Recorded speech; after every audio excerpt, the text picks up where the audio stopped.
शोहरत से dance girl का दिमागी तवाज़ुन बिगड़ गया।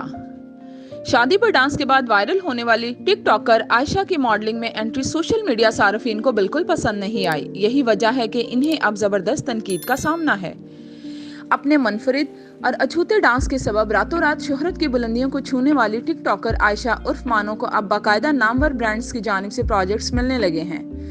सोशल मीडिया की ताकत से अब हर बड़ा छोटा सारिफ खूब वाकिफ हो चुका है। ऐसे में टिकटॉकर आयशा ने कभी सोचा भी ना होगा कि दोस्त की मेहंदी पर किया गया डांस उनकी जिंदगी ही बदल देगा। जहां आयशा उर्फ मानो सिर्फ एक टिकटॉकर थी, वहीं आज वो पाकिस्तान के मुख्तलिफ ब्रांड्स की तशहीर करती नजर आ रही हैं। आयशा उर्फ मानो का नया फोटोशूट सोशल मीडिया पर खूब वायरल हो रहा है। आयशा इस वक्त मुतअद्दिद ब्रांड्स की तशहीर में मसरूफ हैं, जिनमें वेस्टर्न आउटफिट्स भी शामिल हैं, जिस पर सारिफीन अपनी मुख्तलिफ राय, पसंदीदगी और नापसंदीदगी का इजहार कर रहे हैं। आयशा का ब्रांड शूट सामने आने पर सारिफीन का कहना है कि फैशन इंडस्ट्री भी लकीर की फकीर है। पहले निदा यासिन ने बिला वजह आयशा को अपने प्रोग्राम में बुलाकर मजीद आसमान पर चढ़ाया और अब ब्रांड्स इस पर कुर्बान हो रहे हैं।